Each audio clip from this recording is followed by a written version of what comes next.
Adolf Lutz teve grande participação no desenvolvimento da ciência no Brasil, especialmente na micologia médica, para a qual sua maior contribuição foi a descrição dos 2 primeiros casos mundiais de paracocidioidomicose, em São Paulo, em 1908. Bem, micologia é a ciência que estuda os fungos, seres vivos, situados entre plantas e animais, com organização celular e DNA limitados por membrana dupla. Os fungos têm extraordinária plasticidade. São cosmopolitas, heterotróficos, quer dizer, precisam de fontes de alimento, pois não sintetizam o próprio alimento. E contam com representantes macroscópicos, como os cogumelos e orelha de pau, e os microscópicos, como as leveduras e os fungos filamentosos. É interessante salientar que muitas potencialidades metabólicas dos fungos, tais como a produção de amplo espectro de enzimas e antibióticos, sua capacidade biodegradativa e resistência a estresses ambientais podem caracterizar os mesmos fungos como heróis ou como vilões. A história da micologia no Brasil desenvolveu-se em grande parte graças à exploração da micota nativa por pesquisadores estrangeiros. No final do século XVIII, a Europa começou a manifestar interesse crescente na flora e na fauna de continentes não europeus, com especial ênfase para as Américas. Nessa época, foram financiadas diversas viagens, obtendo-se extraordinária quantidade e variedade de material biológico descrito, catalogado, herborizado e prioritariamente conservado nos acervos dos locais de origem dos naturalistas. Fidalgo caracterizou a primeira etapa dos estudos de fungos no Brasil, como a dos botânicos viajantes, que incluíam cientistas renomados como Link, Ehrenberg e von Martius, entre outros. Compreende-se melhor a vital contribuição de Adolf Lutz para a ciência se focalizarmos alguns trabalhos sobre esse intrigante organismo no período que data entre 1885 a 1920. Em 1886, no artigo publicado por ele, denominado Über die Ethologie der Ptiarises, Lutz apresenta uma resenha sobre a comunicação de Primo Ferrari à Academia de Ciências da Catânia, referente a diversos tipos de ptiríase, salientando que esse pesquisador consideravam idênticos os micro-organismos descritos por Malassez, Bizozero e Rivolta, os quais foram denominados Saccharomyces furfur. Produziam a ptiríase em partes do corpo humano, como o couro cabeludo, e onde havia pelos, ao passo que o Microsporum anomaion vital se distinguia dos demais por causa da dermatose em partes glabras. Ainda em 1886, Lutz descreveu uma nova doença observada no Brasil, mais especificamente na região de Limeira, em São Paulo, atribuindo as suas causas ao possível consumo de milho estragado e à má nutrição dos doentes, que apresentavam sintomas de acrodinia e pellagra. Nesse artigo,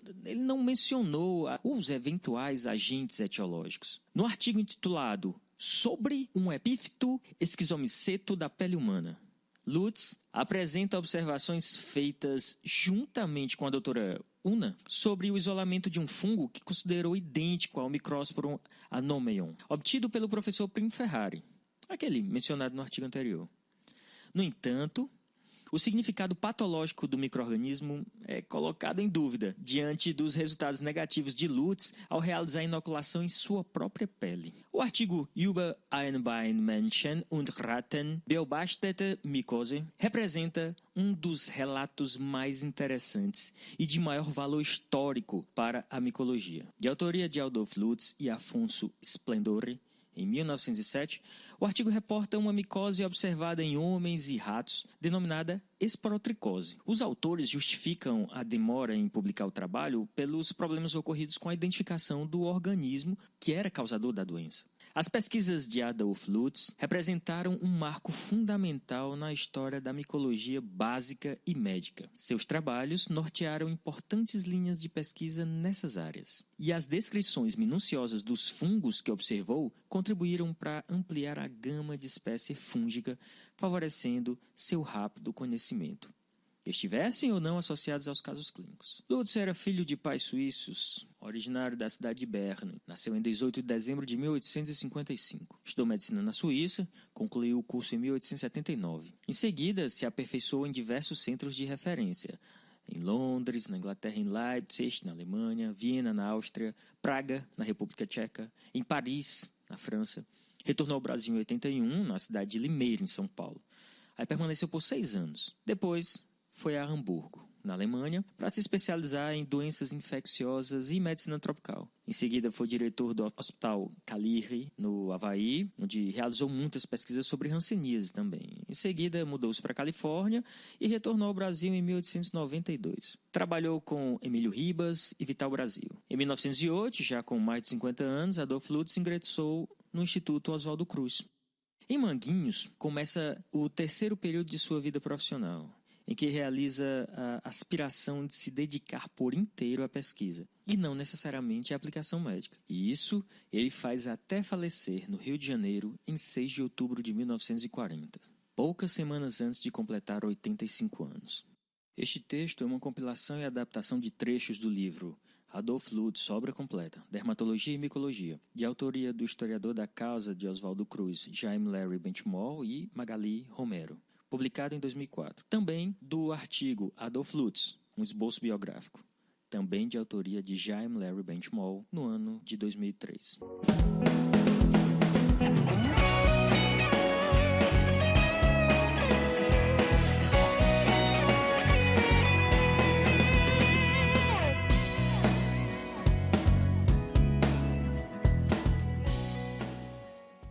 Olá pessoal, estamos aqui reunidos em mais um episódio do PharmaCast. Hoje vamos discutir sobre os antifúngicos e eu sou o Pablo Farias, Ana Luísa Martã e Alice Araruna. E esse é o PharmaCast.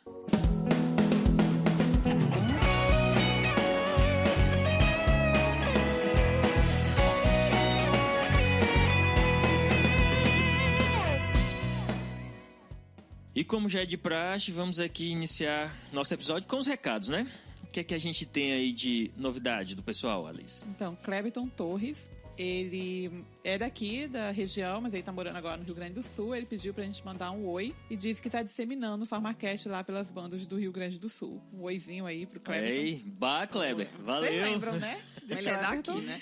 Ele é daqui que a gente fala, daqui do Cariri, tá? Pra quem não sabe, Cariri cearense. Teve Graciane, de Santa Quitéria, disse que sempre acompanha a gente, né? Disse que é o melhor podcast da vida. Então, eu concordo com ela, Graciane. Valeu, Graciane.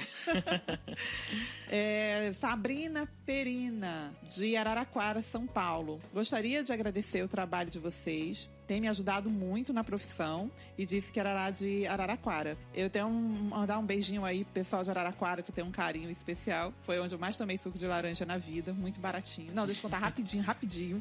Que eu cheguei lá, pedi um suco de laranja, aí eu pensava que pelo preço era um copo, veio uma jarra. Eu falei, nossa, o preço da jarra do suco de laranja Araraquara é o preço de um copo aqui no Ceará, gente. Então, almoçar e jantar muito. Suco de laranja.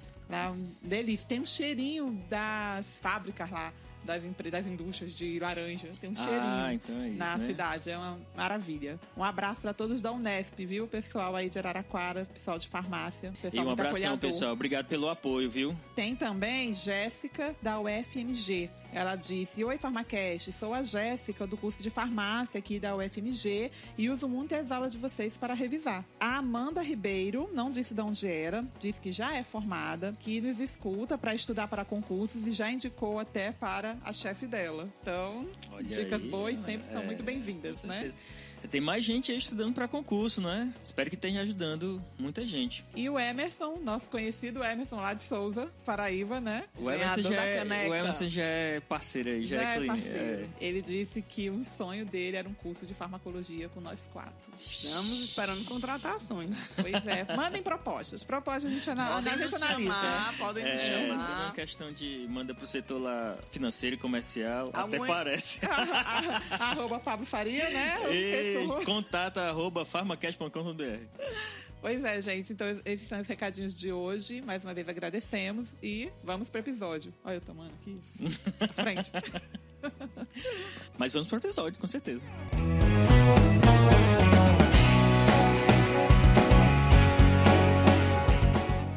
Quando falamos em antifúngicos, estamos falando de uma área importante das ciências, que é a micologia. Não é uma área muito antiga, ela data aí por volta do século XVI, que a micologia começou a ser descoberta, começou a ser estudada, na verdade. E aí avançaram mesmo com a invenção do microscópio. Aí foi possível se aprofundar no conhecimento sobre os fungos. Lembrando que eles podem ser unicelulares ou pluricelulares. Normalmente, os fungos se alimentam de vários nutrientes e ele consegue digerir esses alimentos por causa de algumas enzimas que eles secretam. Então é muito comum você deixar ali um alimento por um tempo ou um meio nutritivo e de repente ele ser infectado por fungos, né? Já diria Alexander Fleming, né? Que sabe como... Foi o sortudo. Aí pense numa contaminação importante na vida dele. Então, os fungos e as bactérias são causadores daquelas putrefações de alimentos e decomposição de matéria orgânica. Quem nunca teve um pacote de pão, né? Pois é, um milho, um grão, né? De qualquer forma, infectado com aquele algodãozinho escuro. As cores vão variar dependendo do tipo de fungo, né? Isso é uma característica importante. De cada tipo de fungo tem seu aspecto morfológico. Eles são tipicamente, a grande parte deles, na verdade, tipicamente parasita para alguns seres vivos, não só animais, mas plantas também. Existem fungos que tipicamente infectam plantas e não animais. Alguns conseguem viver em simbiose, muito bem, como com algumas algas, que eles têm uma relação onde cada um produz substâncias que o outro vai se aproveitar. Então, eles precisam um do outro para se manterem vivos. Mas, em outros momentos, e aí é aquilo que vai importar mais para a gente aqui, alguns fungos apresentam uma relação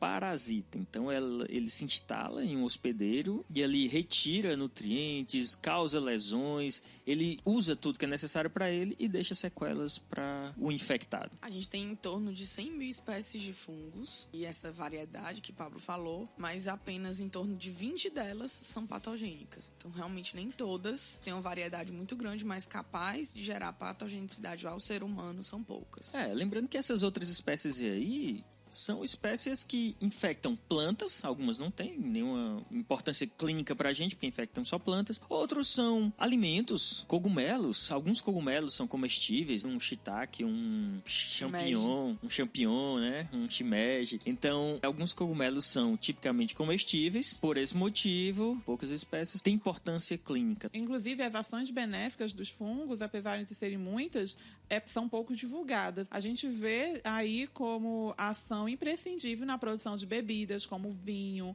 como a cerveja, alguns alimentos também, como vocês estavam relatando. Então, as espécies que podem promover aí sabor e aroma distintos em diferentes tipos de queijos também. Então, o consumo de cogumelos, como vocês falaram, comestíveis, é uma prática comum entre várias populações em países, principalmente orientais. Então, tem muita coisa aí que envolve a ação benéfica da utilização de fungos. Que nunca comeu um pão, né? O pão. Bem... Pão, por favor. Então, o pão é uma das primeiras descobertas aí. Quando criaram o pão, as pessoas fabricavam e nem sabiam que aquilo era um produto de fermentação fúngica. Na indústria de alimentos, a indústria fermentativa, os processos fermentativos, os fungos são imprescindíveis para que esses processos ocorram. Os micólogos tipicamente dividem os fungos em 4 filos. Os homicetos, que formam oósporos pela união da célula do macho e da fêmea, né? Os zigomicetos, que formam zigósporos pela combinação de 2 células sexuais similares. Os ascomicetos, que formam ascóporos, que costumam dispor em grupos de 8 unidades, eles costumam ficar contidos em bolsas que são chamadas de ascos. E os basidiomicetos, que formam basidiósporos, que reúnem-se em conjuntos de 4 unidades dentro de umas estruturas com uns dentículozinhos, comumente chamadas de basídeos. Então essa é a divisão clássica em filos, muito realizada pelos micólogos, né, que são os especialistas, aqueles pesquisadores que trabalham com estudo de fungos, a micologia. É importante dizer também que os fungos, eles infectam ou causam mal pra gente por diversos processos. Mas além da infecção direta deles, que a gente vai discutir um pouco mais à frente, que talvez seja aquela que mais vai importar na clínica, mas a gente, quando fala em fungo, não pode descartar as micotoxinas. Alguns fungos produzem substâncias que são tipicamente tóxicas. São tóxicas pra gente, todas elas são tóxicas para o ser humano? Não necessariamente. Então, essas micotoxinas podem ser classificadas em zootóxicas, fitotóxicas e os antibióticos. Então, daí a origem de vários antibióticos. Por que muitos antibióticos vieram de fungos, né? As cefalosporinas, as penicilinas, justamente por essa característica. Então, é uma micotoxina que está sendo utilizada em benefício para o ser humano. Então, ele não é tóxica para o ser humano, mas é tóxica para a bactéria. Algumas dessas micotoxinas são famosas. A gente pode citar aí a aflatoxina B1, produzida por algumas espécies de fungo, como o Aspergillus flavus e o Aspergillus parasiticus. Lembrando que a aflatoxina B1 tem uma importância clínica grande por ser muito cancerígena. Então, ela é muito tóxica. É interessante a questão da aflatoxina, porque ela é, na verdade, inativa pra gente. E aí ela é ativada dentro do nosso organismo, através do fígado. Então, ela é ativada de uma forma epóxido e essa forma é tóxica. E como ela é ativada no fígado, a carcinogenicidade dela é principalmente hepática. O problema é que ela contamina muitos alimentos, grãos principalmente. Amendoim, milho. Isso. Então, esses alimentos devem ser consumidos bem cozidos ou torrados, dependendo do seu caso. O amendoim tem que ser bem torrado sempre. O amendoim cru, existe aquela probabilidade dele ser infectado por fungos, principalmente aqueles que ficam estocados por um período prolongado. Então, existe esse risco. Úmidos, né? Em locais muito úmidos. Porque para ter contaminação fúngica, a gente precisa de nutrientes e precisa de umidade. Ambientes mais secos tem mais dificuldade da proliferação fúngica. Essas aflatoxinas foram descobertas por volta dos anos 60 na Inglaterra, depois da morte de cerca de quase 1 milhão de aves que foram infectadas quando consumiram grãos contendo a presença do fungo. E é interessante que essa toxicidade depende da espécie do animal. Ela pode variar de acordo com a espécie. A aflatoxina ela é muito mais tóxica para rato do que para camundongo, porque a enzima que conjuga, que inativa essa aflatoxina é mais abundante nos camundongos do que nos ratos. Então, o processo de inativação dessa toxina é maior no camundongo, que faz ela ser menos tóxica para ele, e menos abundante no rato, que faz com que ela permaneça no organismo do rato mais tempo e acabe sendo tóxica. Ainda sobre as micotoxinas, podemos citar como exemplo a ocratoxina A, encontrada em fungos que estão na cevada, no trigo, fungos como Aspergillus octráceus ou Penicillium verrucosum. Eles tendem a produzir essa toxina que é considerada nefrotóxica. Então, causa, além de lesão renal, ela causa formação, tem história de formação de tumores no trato urinário também, principalmente em alguns animais. Tem uma ocorrência frequente de tumores nas vias urinárias em alguns animais. Frutos estranhos nascem num mundo misterioso. Os fungos são uma prova da vida após a morte. Cada fungo é uma forma de vida que se corrompe e apodrece. Um processo sobre o qual normalmente evitamos falar. Bem, mas quando falamos de fungos, é importante relatar que a clínica deles tem um impacto grande. Cada vez mais essas infecções tendem a aparecer nos tempos atuais. As mais comuns são as infecções cutâneas e mucocutâneas, né, que são infecções longas para o tratamento. Elas são não difíceis de serem tratadas, mas precisa de um tratamento longo, porque o crescimento do fungo é um crescimento lento. Então a gente tem as infecções, por exemplo, pano branco, pano preto. Temos também onicomicose, infecção de unha. Difícil de tratar. Difícil de tratar. A própria unha já é uma barreira, né? Exatamente, é um tecido pouco vascularizado. Então você tem também infecções do couro cabeludo. Então essas infecções cutâneas e mucocutâneas são as mais comuns. Mas elas são tranquilas, assim, em termos de patogenicidade. Um típico pano branco causado pela Malassezia fulva ou ptiríase vesicolo, pois é. Ela é relativamente você consegue benéfica, conviver. Incomoda, né? Mas você consegue conviver com aquilo. Uma micose de praia, conhecida também como micose de praia. E o tratamento demora um pouquinho, mas você consegue estar tranquilo. Isso não mexe no seu estado geral de saúde. É diferente das infecções que são menos comuns, mas são bem mais sérias, que são as infecções sistêmicas. Mesmo as de pele, claro, depende do estado geral do paciente. Por exemplo, uma dermatite seborreica pode ter a presença de fungos. Então, devido à coceira, à irritação no local e pode causar ferimentos, aí vem outras infecções oportunistas, aí são outras complicações, não necessariamente o fungo. Mas em geral, as cutâneas e mucocutâneas, elas isso. não afetam o estado geral de saúde do paciente. Exatamente. E como a Ana estava falando, essa questão das sistêmicas, alguns fatores favoreceram bastante o aumento da incidência e, consequentemente, dessa gravidade. Então, a gente vê que nos últimos anos, razões voltadas para o avanço de transplantes cirúrgicos, como também oncológicos, pacientes, né, com transplante de órgãos sólidos e de medula óssea, a própria epidemia do HIV, como também, como a gente venha falando aí ultimamente nos últimos casts, o uso crescente da antibiótico-terapia de amplo espectro, tudo isso favoreceram essas infecções sistêmicas, né, de forma oportunista que acaba se manifestando na forma mais grave das infecções fúngicas. Lembrando que no caso do transplantado, não necessariamente é o transplante que causa isso, é por causa do tratamento imunossupressor que ele tem que utilizar que proporciona o surgimento dessas infecções fúngicas. A imunossupressão é a grande chave da infecção fúngica sistêmica. Imunidade baixa, mais probabilidade de fungo. E a questão do antibiótico, quando uma pessoa utiliza muito antibiótico, reduz a competição pelo alimento no local. Então você exclui as bactérias e permanecem os fungos. Então eles vão ter muito mais liberdade de infectar. Só para complementar a questão das micoses de pele, a irritação delas no local é tipicamente por formação de queratinase. Então eles infectam o local, produzem queratinase, quebram a queratina que está sobre a pele e começa a lesão no local. Então, só para fechar essa discussão da superficial, da cutânea. As sistêmicas são mais comuns na forma de blastomicose, coxidomicose, paracoxidomicose e histoplasmose. Às vezes, convenientemente invisível, ocasionalmente produzindo um odor desagradável, os fungos são, muitas vezes, belos. Sem dúvida são necessários, embora séculos de lendas e suspeitas nos tenham mantido afastados dessas estranhas flores.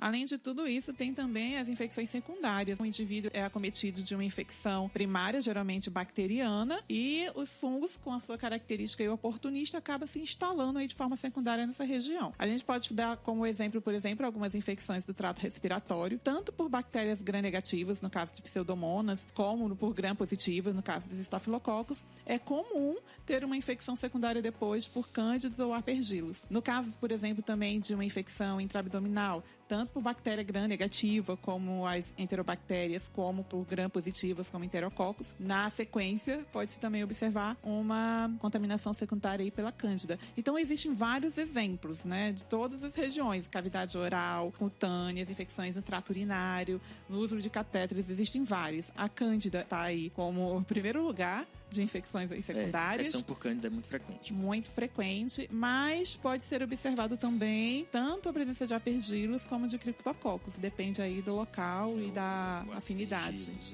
As cândidas também infectam muito crianças, né? Bebês. Famoso sapinho, né? É o sapinho, famoso né? sapinho na boca. Ela já faz parte lá da cavidade oral. E na criança é interessante porque a imunidade da criança ainda tá num processo de formação. É difícil você ver cândida bucal em adulto, a não ser que ele esteja com imunidade baixa. Mas você pegar um paciente, por exemplo, com cândida oral adulto, é um sinal de investigar a imunidade desse paciente, porque não é comum. Isso, claro, vai depender do número de lesões. Aquela que parece uma aftazinha, uma lesão dessas localizadas é uma coisa. Agora aparecem 5, 6 lesões dessas, placas grandes, 6 placas, né, de cândida, aí é importante investigar como que está o sistema imune desse paciente.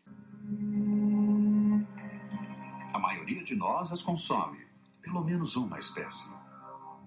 A maioria de nós já encontrou alguma espécie mais repelente junto com as madeiras. Existem ainda aquelas que penetram literalmente na sua pele.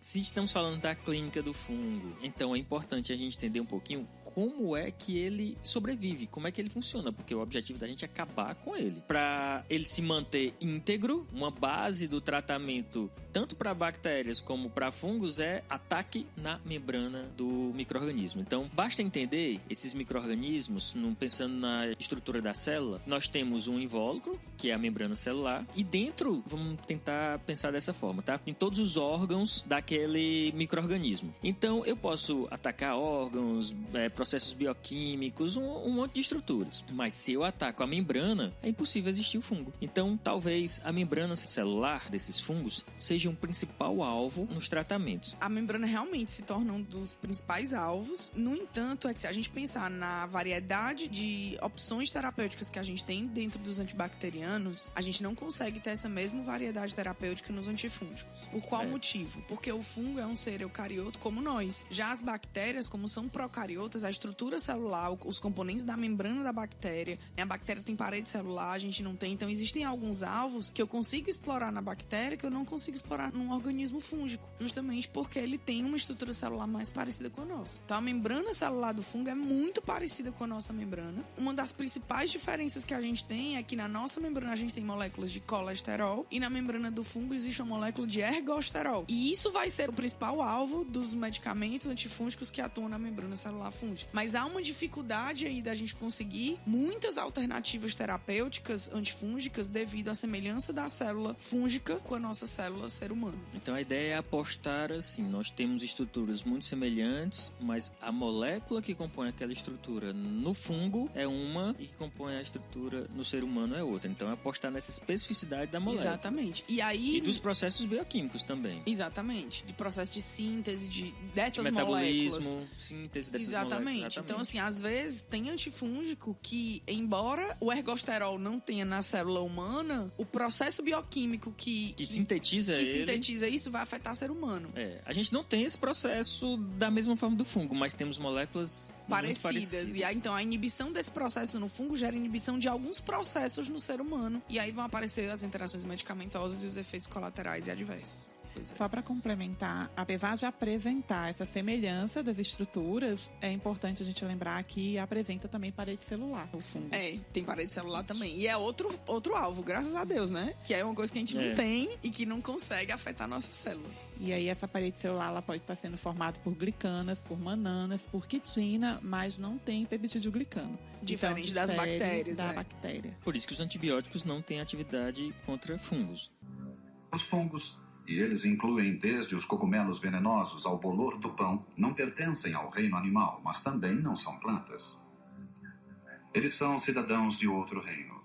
Conhecer esse terceiro reino, ampliando as suas dimensões ou procurando reduzir para alguns segundos, alguns dias de sua existência, é como espreitar um exército de organismos dedicados à decomposição, e sem os quais a vida, pelo menos a vida que conhecemos neste planeta, seria impossível.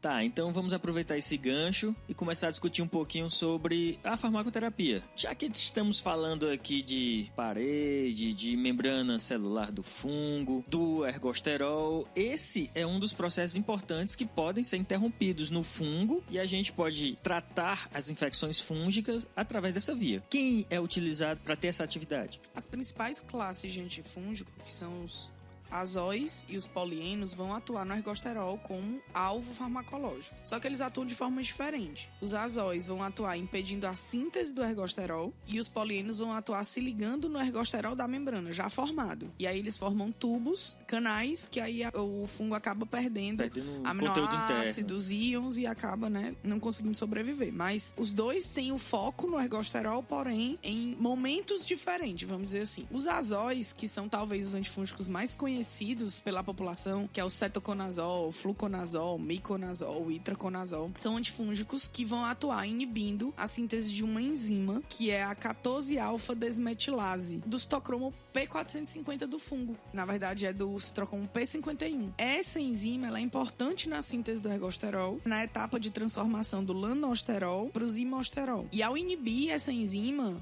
a 14-alfa-desmetilase, os azóis em geral, que todos eles, independente da subclassificação, eles têm o mesmo mecanismo, eles vão atuar impedindo a síntese dessa molécula, que é importante para a organização da membrana celular, para a síntese da membrana celular. Só para entender por que de azóis, esse nome azol veio exatamente devido à estrutura química da molécula, que é representada por um anel azol, que é um anel de 5 membros contendo nitrogênio. Então, nitrogênio com dupla ligação, né? Isso. As azóis, ser um azol. Exatamente. E eles foram divididos de acordo com o número de nitrogênios nessa molécula. Então, os imidazóis, eles vão apresentar 2 nitrogênios e os triazóis vão apresentar 3 nitrogênios. E aí, quais são? Já foram citados alguns por Ana Luísa. Os imidazóis é o cetoconazol, miconazol e clotrimazol. Se tiver mais algum aí, vocês me falam. Eu tô falando mas esses são os principais. Isoconazol, tioconazol, e tem vários. Tem alguns que a gente não encontra facilmente no Brasil, mas talvez sejam das maiores classes essas daí, mas aqui mais no Brasil... conhecidos, né? Cetoconazol, miconazol e clotrimazol, aqui do imidazol. Só lembrando, Alice, que o cetoconazol é o único onde você tem as duas apresentações, oral e tópica. Engraçado, ele é utilizado aqui no Brasil, porque nos Estados Unidos não tá mais sendo utilizado. Ele existe aqui, mas assim, cada vez mais tá tendo uma substituição dos imidazólicos pelos triazólicos. questões né? de toxicidade. Mas existe. Se Exatamente. você for na farmácia e encontrar cetoconazol oral, você tem. Usando, né? Os Inclusive, imidazóis... só tô falando isso porque o pessoal pode estar encontrando algumas bibliografias que não vão falar sobre ele. Principalmente se for tradução, né? De livros aí vindo dos Estados Unidos, por não ser utilizado lá. Na verdade, os imidazóis, de uma forma geral, ainda existem fora do Brasil, mas estão sendo substituídos ao longo dos últimos 10 anos. Eles utilizados de forma tópica, tá tudo certo. É verdade. O problema porque o deles, cetoconazol tem por por via via oral, oral. é a questão das interações medicamentosas e inibição do citocromo P450 do ser humano. Do ser humano. Né? Porque E ele aí tem pouca seletividade, né? Exatamente. Quando a gente pega, por exemplo, os triazóis, ele tem uma maior seletividade pelo acetocromo P450, essa enzima do fungo.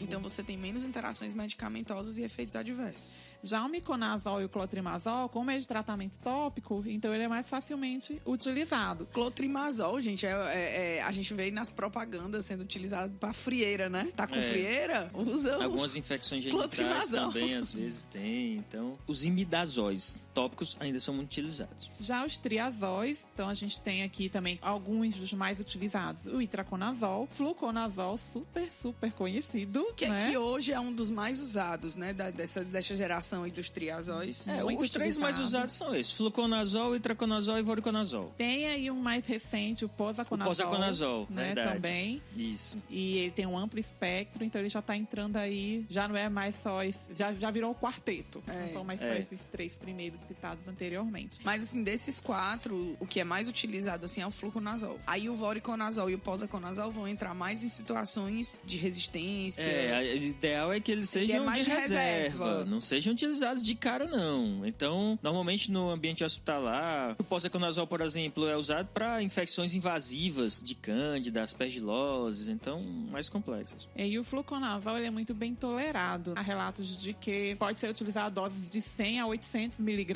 Apesar de que há relatos também já de que a partir de 200 miligramas os desconfortos gastrointestinais são observados. Mas a faixa de uso terapêutico dele, o índice é muito largo. Então, E foi ele é bem interessante a utilizado. Alice falar essa questão dos efeitos do desconforto gastrointestinal, porque basicamente são esses os efeitos adversos dos antifúngicos. É esse desconforto gastrointestinal. Os imidazólicos causam mais uma hepatotoxicidade por essa interferência no citocromo P450. Em relação a interações medicamentosas de aumentar a concentração plasmática de varfarina, de goxina, que são medicamentos que têm baixo índice terapêutico, então o risco de uma interação com um medicamento como esse é mais sério. Mas basicamente são medicamentos bem tolerados nesse sentido. Eles têm esse desconforto gastrointestinal e que a gente tem isso nos antibióticos também. Parece que é uma coisa dos antimicrobianos em Eles geral. envolvem a microbiota intestinal, né?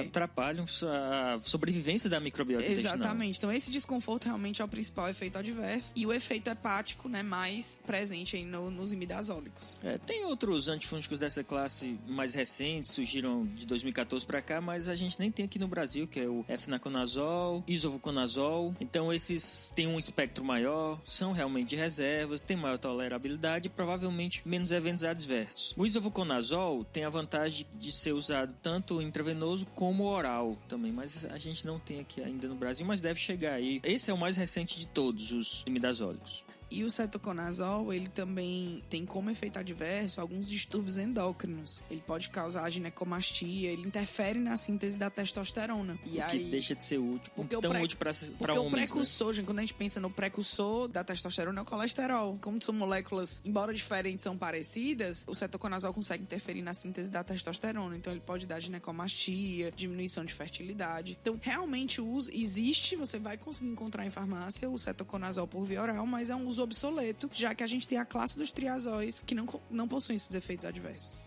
É uma forma de vida que se corrompe e apodrece.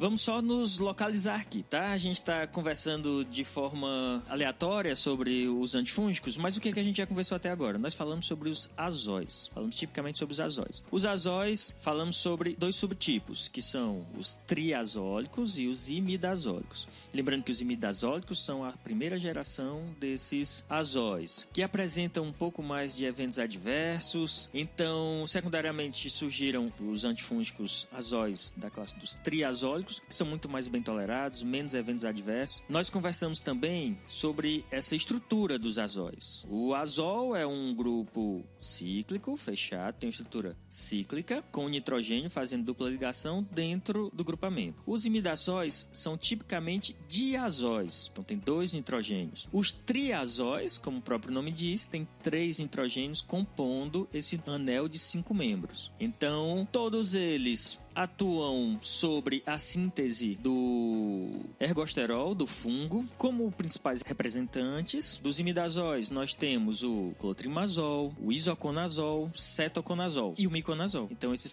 seriam os principais representantes dos imidazólicos. Já dos triazólicos, aí nós temos aí um dos mais utilizados hoje em dia, que é o fluconazol, o itraconazol, e aí temos alguns mais novos como o voriconazol e o posaconazol, e outros que nós citamos que não estão nem no mercado brasileiro, então mais pra frente a gente deve encontrar eles por aí. Então, antes da gente sair da classe dos azóis, o fluconazol e o itraconazol são os mais utilizados, né? A gente deixou os outros 2 ali mais como meio de reserva. O fluconazol, por ele apresentar uma solubilidade muito boa, muito alta, então não tem muita dificuldade em ser utilizado por via oral. A biodisponibilidade dele é elevada. Inclusive, é até visto uma boa penetração no líquido cerebroespinhal. Então, com ele não tem muito problema de utilizar essa molécula em uma forma farmacêutica oral, não. Já no caso do itraconazol, o que acontece é que a biodisponibilidade dele oral é baixa. E aí foram desenvolvidas formulações mais modernas com o uso de complexo ternário. Então é comum ser observada a presença de ciclodestrinas.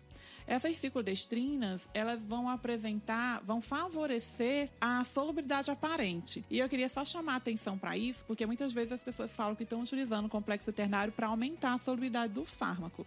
Mas a solubilidade de uma molécula não aumenta, ela é intrínseca, ela é a mesma hoje, amanhã e sempre. Quando a gente muda alguma coisa, está sendo, na verdade, a alteração da solubilidade aparente. Se remover essa ciclodestrina, ele vai voltar a apresentar a solubilidade intrínseca dele. Então, as formas farmacêuticas, tanto oral como intravenosa, do itraconazol, vai apresentar as ciclodestrinas e, por isso, aumentou a biodisponibilidade delas. Lembrando que a ciclodestrina aí tem tanto a alfa como a beta, tem alguns relatos importantes de nefrotoxicidade, de anemia hemolítica, embora sejam amplamente utilizados em tecnologia farmacêutica, tá? Para melhorar a biodisponibilidade de vários fármacos. Então, juntando aqui as 2 ideias, tem um novo fármaco que está surgindo por aí, ainda não temos no Brasil, mas já está aprovado nos Estados Unidos, na União Europeia, que é o isoconazol, que vem aí sem a ciclodestrina, e que pode ser uma grande vantagem, porque ele tem uma boa solubilidade e sem a necessidade desse adjuvante, já reduziria os eventos adversos com ele, principalmente a nefrotoxicidade. Ainda sobre a síntese do ergosterol, mas agora com um processo um pouquinho diferente, nós temos outro grupo representante, que são as alioaminas. Os principais representantes aqui no Brasil, nós temos a morofina, muito usado em onicomicoses, a butenafina e a terbinafina. Na verdade, todos eles usados em onicomicose, tratamento de micoses de unha. E tem também o uso tópico para dermatofitoses, como o pano branco. Dá para utilizar. A terbinafina é bem tolerada e ela vai atuar também na cascata da biossíntese do colesterol, porém ela vai agir um pouquinho antes dos azóis. Ela vai atuar na primeira etapa, né, numa das primeiras conversões bioquímicas que acontece na biossíntese do ergosterol, que é a conversão do esqualeno a epóxido de escaleno, que é feita através da escaleno epoxidase, e é nesse ponto onde a terbinafina, a butenafina, todos os representantes atuam, inibindo a escaleno epoxidase, impedindo essa conversão. Então é uma etapa antes dos azóis, na verdade. Na verdade, a primeira conversão bioquímica que tem na biossíntese do ergosterol é essa. É do escaleno para o lanosterol. Isso. Lembrando que, assim, essa via toda é a via comum lá da biossíntese do colesterol, a via do mevalonato, que é a via onde vão atuar as estatinas, como simvastatina, só que lá em cima da cadeia. Vai ter um ponto aí que ela chega, que é a parte da escaleno, que começa a biossíntese do ergosterol. Mas é uma via onde a gente tem vários mecanismos de ação de outros medicamentos, como as estatinas, simvastatina, rosuvastatina. Temos os bifosfonatos também, que são medicamentos utilizados na osteoporose, que vão interferir nessa via lá em cima. Só lembrando assim, é uma via muito semelhante, porque é a mesma via de produção de colesterol, mas do colesterol do fungo, não o nosso colesterol. Mas muitas moléculas são semelhantes em todo o processo. No final das contas, nós temos para o fungo a síntese do ergosterol e no ser humano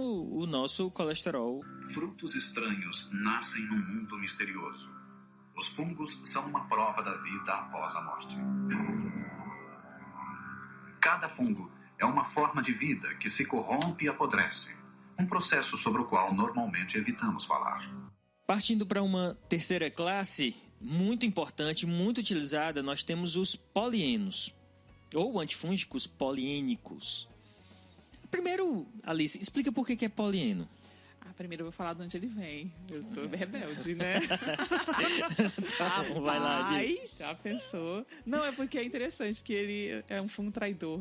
Tem uma história aí de traição e tudo mais. Não, é porque ele foi isolado primeiro na verdade, no século passado, na década de 50, do Streptomyces nodosus, que é um fungo, né, gente? Então um fungo produzindo um antifúngico. E aí eu fico curiosa pra saber... Porque eu não fui procurar saber sobre esse fungo, né? Não deve, com certeza, ter atividade sobre ele. Mas... Provavelmente, né? Senão ele era um suicida. Ele era suicida, né? Além de tudo, é um fungo suicida, depressivo e tudo mais. Mas, sei lá, às vezes produz, mas tem que ser administrado ou ser ativado de outra forma. Não sei, eu fiquei curiosa de saber o que mataria esse fungo, né?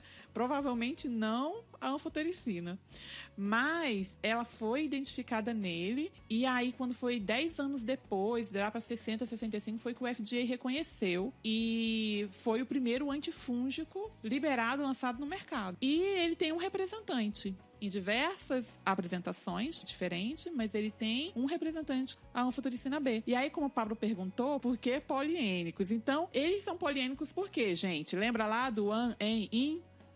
Uma ligação, em duas, em três, poliênico, porque tem várias ligações duplas. E ele é conhecido, na verdade, como polieno macrolídeo anfotérico. Se for falar bonitinho, se você quiser falar bonitinho da anfotericina, alguém te perguntar, e aí, anfotericina? Então, aquele polieno macrolítico anfotérico, por quê? Porque ele já tem essas várias duas ligações macrolídeo, porque ele vai ter aquele anel de lactona que a gente viu lá nos macrolídeos. Os antibióticos, lembram? Exatamente, aqui vai ter um anel de lactona aí com mais de 12 carbonos e vai ter um caráter anfotérico que deu o nome anfotericina. E pra gente recapitular, o caráter anfotérico é quando uma molécula tem afinidade tanto por meio hidrofílico como lipofílico. Então ele vai ter uma parte toda recheada de hidroxilas e isso vai permitir fazer interações de hidrogênio com a água e com ambientes hidrofílicos em geral, e outra região totalmente caracterizada por ligações duplas de hidrocarboneto, né, que é o caráter lipofílico da molécula. Então ele apresenta uma baixa hidrossolubilidade, porque essa característica anfótera vai comprometer em pHs neutros e ácidos, mas o aumento do pHs extremos, a hidrossolubilidade dele aumenta também. Sendo assim,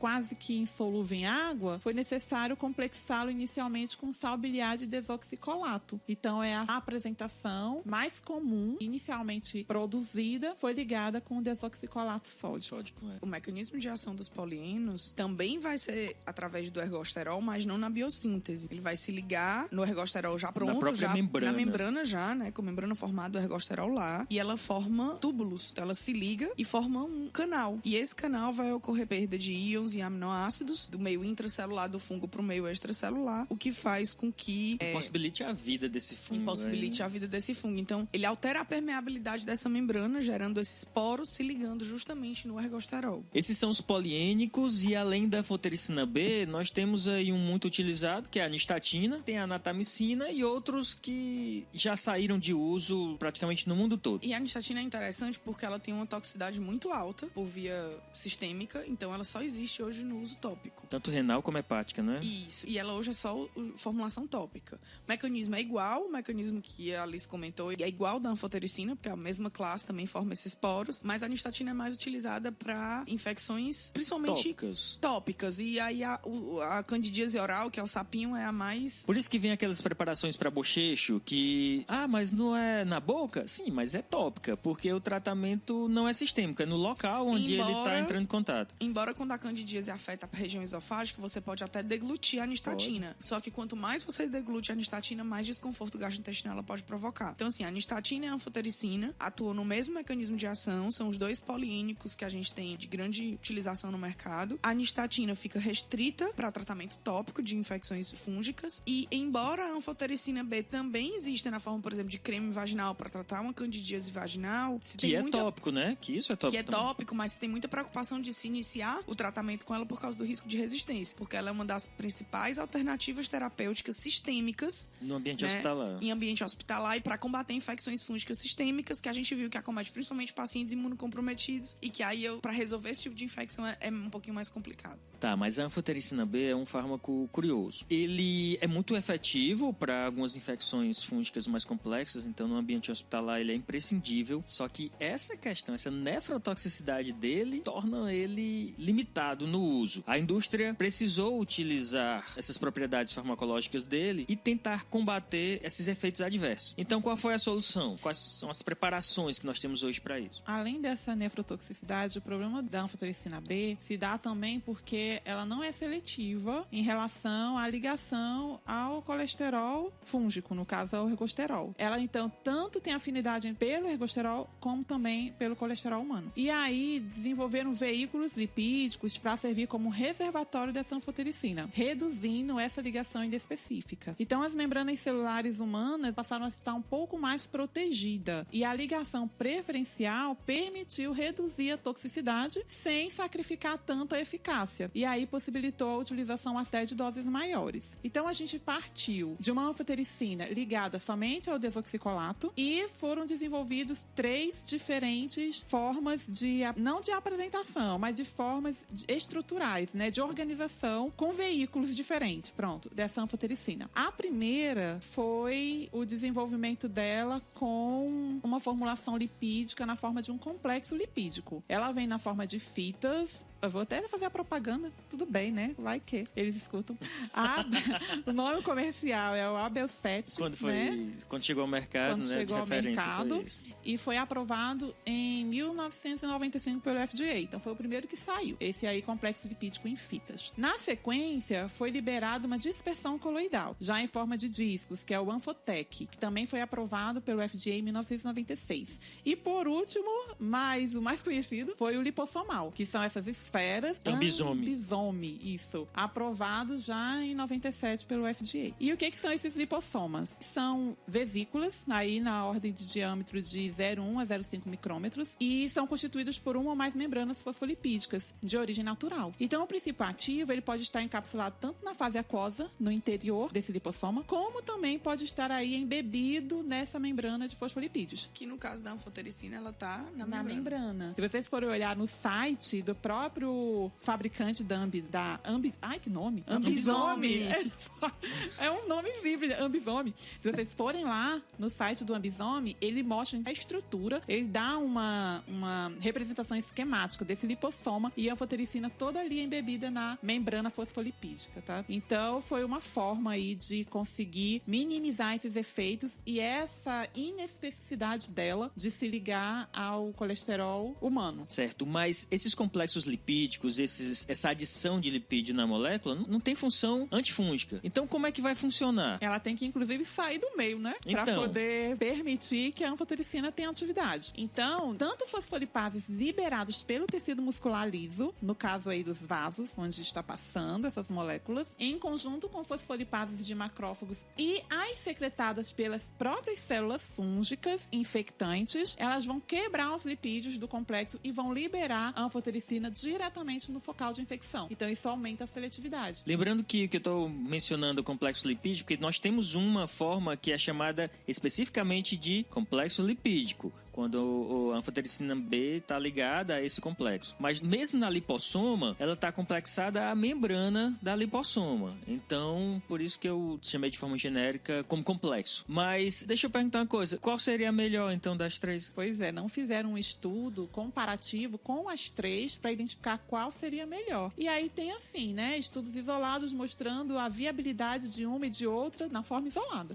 Então, todas são melhores do que a forma isolada, mas entre elas dessas, a gente não tem um estudo consistente que mostre... para mostrar ainda não. Então, até o momento, tecnicamente, cientificamente, o que se tem é que qualquer uma das duas, em caso de um paciente que tenha risco de lesão renal ou apresente alguma nefrotoxicidade ou algum comprometimento renal... Ou até iniciou com a terapia com anfotericina normal, comum, apresentou nefrotoxicidade, precisa trocar. Substitui para uma dessas aí, exatamente. Então, o paciente já apresenta um comprometimento renal e precisa da anfotericina B, vai ter que ser uma dessas aí. Ou se ele iniciou com anfotericina B e evoluiu para o comprometimento renal, então substitui por uma dessas. Aí vem um problema, né? Problema econômico, financeiro. Tutu. Porque podem perguntar, então por que não faz logo uma em complexo lipídico ou lipossomal? Vamos lá. Uma anfotericina B hoje está em torno de uns R$23, R$24, entre R$20 e R$24. E quanto sairia uma em complexo lipídico ou lipossomal? Bom, dá em torno de 50 a 60 ou mais vezes esse valor. Então, vai ser variado, claro, vai depender do processo licitatório, quando a gente está falando do setor público ou da negociação, da tomada de preço no setor privado. Então, esse valor vai variar muito. Mas é muito Mas é uma diferença mais caro, muito né? 60 grande. vezes mais é muito caro. Exatamente. Agora sim, é interessante de que, embora seja muito caro, ainda, por exemplo, em processos do SUS, vamos dizer assim, né, de uma forma bem simples, mas o SUS prefere pagar um tratamento com anfotericina dessa, que é mais cara. Em alguns casos. Em alguns casos, né? Leishmaniose, por exemplo, não tem nada a ver com fungo, mas tá no protocolo do SUS. Tá no protocolo dela, por quê? A visceral, né? Só pra gente lembrar. A visceral, visceral. Porque é mais barato o SUS pagar esse tratamento dessa anfotericina cara do que pegar um paciente que vai estar em diálise pro resto da vida. Exatamente. Então, a lesão, mais caro. né, o comprometimento que a anfotericina comum gera é tão intenso que às vezes é mais vantajoso você pagar essa anfotericina mais cara. Mas que vai ser temporário. Que vai ser temporário e que o custo que esse paciente geraria pro sistema público para sempre seria muito maior. Tanto com a diálise como com o transplante, né? Não, o transplante tudo em renal geral, é né? caríssimo. Então, assim, é um paciente que ele se torna crônico e é um caro que sai barato, né? Ao contrário do ditado popular. E isso, gente, manter uma estabilidade de um lipossoma, tudo bem que tem todo o lucro aí inserido, todas as questões de mercado inserido também, de imposto, etc. Mas no caso da lipossomal, que é até a mais utilizada, a mais conhecida, manter a estabilidade desse lipossoma envolve tanta coisa que um dia, se abrirem aqui uma brecha pra gente falar mais nessa questão de tecnologia, a gente acaba aprofundando um pouco mais sobre essas formulações. Mas existe toda uma questão de carga de superfície para que isso não se aglomere, para que isso não se perca com facilidade. Manter a carga de superfície estável, de forma que não haja agregado, é difícil. A utilização de vários componentes para manter isso, então isso agrega muito valor ao produto. É cara, mas tem por que ser cara, tem né? Tem um porquê. E já que a gente falou do desoxicolato, tem uma curiosidade que ele, que é utilizado lá com a anfotericina comum, ele é eficaz no tratamento de gordura localizada. Ele também tem afinidade por esse local, pelas células gordurosas. Então, nessas clínicas, eu não sei a questão de autorização de clínica de estética. Quem é que pode administrar, quem é que faz. Aí são outras questões. Aí são outras questões, vocês procuram saber quem é que está administrando isso, como é que está sendo feito. Mas, se tiver tudo legalizado, pode ser utilizado para minimizar gorduras localizadas com aplicação local, tá? De um profissional especializado. De um profissional sempre autorizado, procurar um profissional especializado. Então, uma vez que é injetada só esse desoxicolato sódico, pode acontecer ali mecanismos diferentes que todos levam à necrose dos adipócitos e, consequentemente, diminuem aí a gordura localizada. Então, é muito comum utilizar tanto na região abdominal, na região dos braços. Aí do pescoço a gente chama de papada, né? Aquela papada que incomoda, assim, principalmente o público feminino. Também é utilizado assim, nessa região abaixo do queixo. A famosa lipo da papada. É papada mesmo, né? Que o povo fala. É a lipo de papada. É a propaganda dessas clínicas de estética é desse jeito, lipo de papada. Pois é uma substância que é utilizada quando isolada para esses tratamentos aí. Lembrando que cada caso é um caso. Então tem que conversar com o médico para saber se seria o caso do desoxicolato ou outras estratégias que estão aí no mercado. São diversas hoje, tem muita estratégia. Às vezes, convenientemente invisível, ocasionalmente produzindo um odor desagradável, os fungos são, muitas vezes, belos. Sem dúvida são necessários, embora séculos de lendas e suspeitas nos tenham mantido afastados dessas estranhas flores. Outro grupo importante corresponde aos análogos da pirimidina. E aí nós temos o representante aqui no Brasil, que é a flucitocina. Como é que ele funciona? A flucitocina vai entrar no fungo, lá dentro, por uma enzima chamada citocina deaminasa, vai se transformar em 5-fluorulacila. E eu desafio você em casa a fazer isso sem embolar a língua. E aí, depois que a 5-fluorulacila é formada, ela vai gerar metabólitos, e esses metabólitos vão interferir tanto no DNA como no RNA. No DNA, essa interferência acontece principalmente pela inibição de uma enzima chamada timidilato sintetase, que ela inibe a síntese de DNA, e como a fluorulacila, ela pode entrar também no RNA como uma substituição da uracila. E aí você tem interferência também na síntese de proteínas. E o interessante da flucitosina é que ela não é a primeira escolha de tratamento. A primeira linha de tratamento para infecções fúngicas sistêmicas é a anfotericina, mas ela pode entrar aí como segunda linha de tratamento. Tanto em alguns casos de resistência, como associando a anfotericina também. Principalmente para algumas cândidas, né? Isso, ela tem um espectro estreito, ela pega alguns criptococos, pega cândida também. E pode ser administrada tanto por via oral.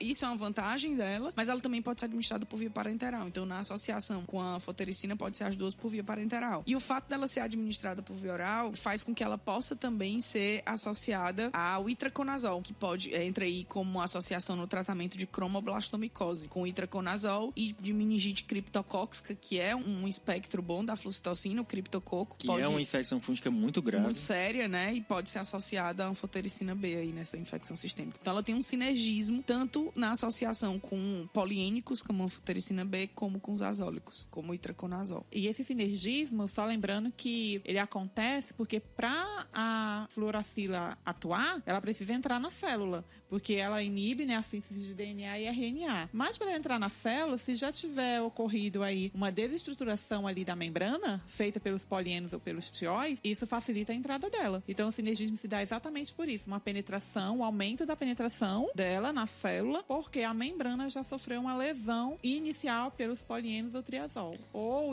azóis, né, na verdade. Por isso são normalmente usados juntos, você usa uma para facilitar a entrada da outra, embora os dois tenham atividade antifúngica, né? Eu até vi alguns textos que evidenciam que ela não é utilizada isoladamente, já por esse sinergismo melhorar tanto a atividade antifúngica desse composto. E completando a questão da química, né, envolvida. Se vocês forem avaliar a 5-fluoracila, ela é utilizada... É um quimioterápico. Ela é utilizada como antineoplásico, mas ele tem os efeitos tóxicos que vêm junto próprios da quimioterapia, com a né? quimioterapia. No caso da flucitosina, ela só difere da 5-fluoracila porque ela tem um grupamento amina. E esse grupamento amina, só quem consegue desaminar para transformar em 5-fluoracila é o fungo. Então a gente não consegue, é próprio do fungo. As células de mamíferos não conseguem converter. As nossas células não, mas a gente não pode esquecer que a gente tem microbiota no intestino. Então pode acontecer essa conversão a 5-fluoracila no intestino pela microbiota intestinal da gente. E aí a gente tem efeitos adversos como mielossupressão, hepatotoxicidade, enterocolite. Exatamente, a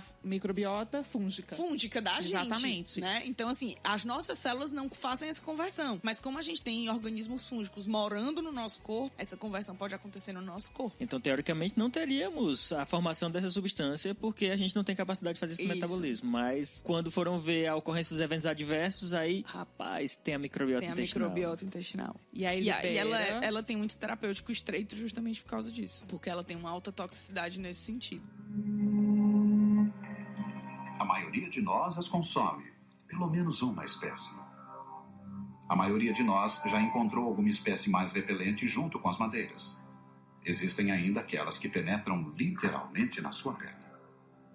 Já passamos por diversas classes, mas ainda não chegamos ao fim. Temos outra classe importantíssima que corresponde às ecnocandinas. É uma classe nova de antifúngicos, são todos por via endovenosa, todos por via parenteral. Temos a caspofungina, micafungina e a anidulafungina. Isso, agora, a caspofungina é o mais utilizado ainda hoje. Eles são bem tolerados, dependendo da dose, pode gerar insuficiência hepática e são utilizados em candidíase candidíase disseminada, febre neutropênica quando a anfotericina B não pode ser usada, e a última linha de tratamento, a caspofungina especificamente, é a última linha de tratamento para aspergilose. Mas como eles agem? Eles vão atuar inibindo a síntese de beta-glucanas, que são estruturas importantes para a síntese da parede celular fúngica. Mais uma vez a parede. Mais uma vez a parede. Parede ou membrana? Parede ou membrana. Que lembrando que parede pra gente acaba sendo menos tóxico, né? Porque a gente não tem essa estrutura. Isso. Então, a toxicidade é bem mais seletiva mesmo pro fungo. Então, o mecanismo de ação dela é a atuação na parede celular, inibindo especificamente a síntese da beta-1,2,3-D-glucana. E aí compromete a integridade da parede celular fúngica. E no final das contas, a gente tem lise celular. Os fungos, e eles incluem desde os cogumelos venenosos ao bolor do pão, não pertencem ao reino animal, mas também não são plantas. Eles são cidadãos de outro reino.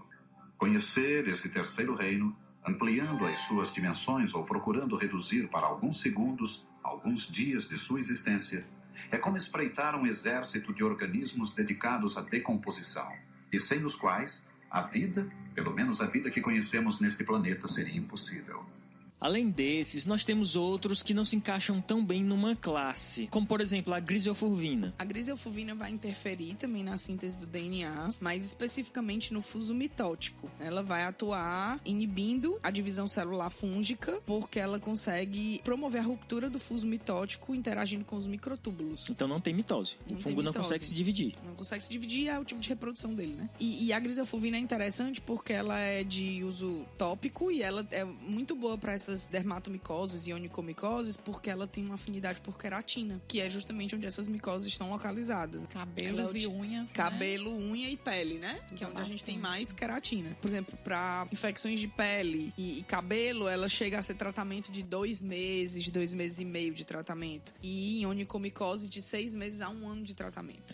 Só uma coisa que a gente não falou até agora, que os fungos, naturalmente, têm uma certa resistência aos antifúngicos de forma geral. Então, tratamento para infecções fúngicas não ocorrem tão rapidamente como outras infecções. Elas normalmente têm uma tendência a ser um pouco mais demoradas. Até porque o crescimento do fungo é lento. Então, quando a gente pega, por exemplo, antifúngicos como a griseofulvina, que está interferindo em divisão celular, se você não tiver uma alta taxa de divisão celular, a efetividade numa infecção onde eu tenho uma replicação lenta, acaba sendo baixa e lenta também. A griseofulvina, que por sua vez é hepatotóxica e é teratogênica. Na verdade, os antifúngicos de uso sistêmicos não devem ser usados por gestantes, a não ser em último caso, e olhe lá, tem que se avaliar o risco-benefício aí, preferencialmente usar os tópicos, mas os sistêmicos não. A griseofulvina é tópica, né? Mas, mesmo assim, ela vem sendo substituída por antifúngicos mais modernos para esse tipo de tratamento, de micose de unha e de micose de cabelo. E correlacionando essa questão de crescimento lento, eu gosto de correlacionar porque fica até mais fácil da gente memorizar algumas questões. Quando a gente estava falando lá de tratamento de tuberculose e de hanseníase, a gente falava que micobactérias, né, que bactérias que lembravam fungos, eles tinham um crescimento lento. Que era né? essa uma das dificuldades de tratar. Do tratamento. Então, quando a Ana falou agora dessa questão também de crescimento lento de fungo, é uma característica que aquelas bactérias lá tinham parecida com os fungos e que ajudou, inclusive, a denominá-las como micobactérias. Então, essa característica aqui nos fungos também compromete esse tratamento e faz com que... Não compromete, mas faz com que o tratamento seja também longo. Porque se ele se reproduz rápido, então a reprodução pode ser um grande alvo para o tratamento. Como a reprodução não é o ponto-chave aí, por no exemplo, caso... as equinocandinas, elas vão atuar na parede celular. Quando é que eu tenho formação de parede celular? Quando eu tenho Quando tem divisão celular, exatamente. A griseofulvina vai atuar no fuso mitótico. Só vai acontecer quando tiver divisão. Quando tiver divisão. Então, passa a ser um fator limitador. Trabalhar na divisão celular, na reprodução do fungo. Griseofulvina, que por sua vez também é produzido por um fungo. Só mais um daqueles fungos traidores aí.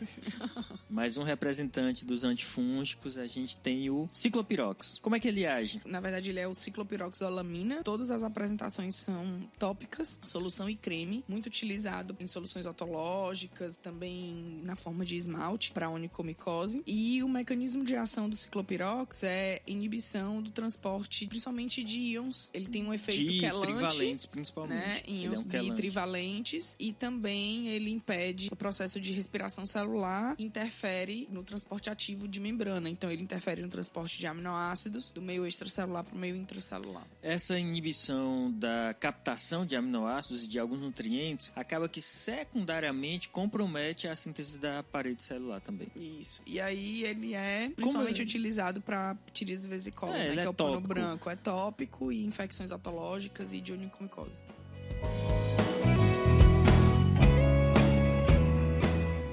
Bem, pessoal, essa foi nossa contribuição aí sobre os antifúngicos. Espero que vocês tenham gostado. Esperamos o feedback de vocês, mas hoje eu queria fazer um agradecimento especial ao pessoal lá do Farmácia News que promoveu o Pharmacast no Instagram. Então, obrigado. Ficou bem interessante, bem legal o que vocês fizeram e ajuda muito o projeto da gente. Sigam a gente no Instagram, @pharmacastweb. Contato, @pharmacast.com.br é o nosso e-mail. Aguardamos aí o contato de vocês. Então, mandem sinal de fumaça, mandem e-mails, mandem história e quadrinho, o que vocês quiserem, mas entrem em contato. A página é uma boa ferramenta também. Vão lá, comentem especificamente o episódio que vocês preferirem, é pharmacast.com.br, e vocês entram no nosso site e podem ver os episódios, alguns comentários do pessoal, e deixem o comentário de vocês, é importante pra gente continuar construindo o Pharmacast como vocês esperam, né? Só queria aproveitar e retratar, assim, em relação aos direct, porque o pessoal gosta de mandar muitas perguntas.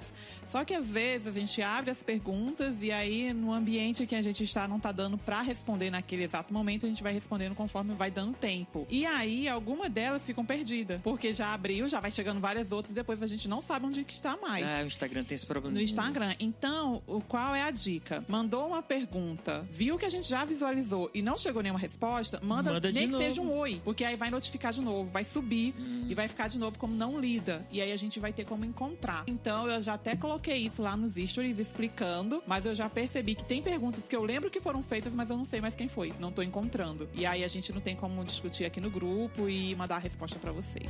Tá ok? Então é isso aí, pessoal. Obrigado mais uma vez. Um abraço a todos. Valeu, galera.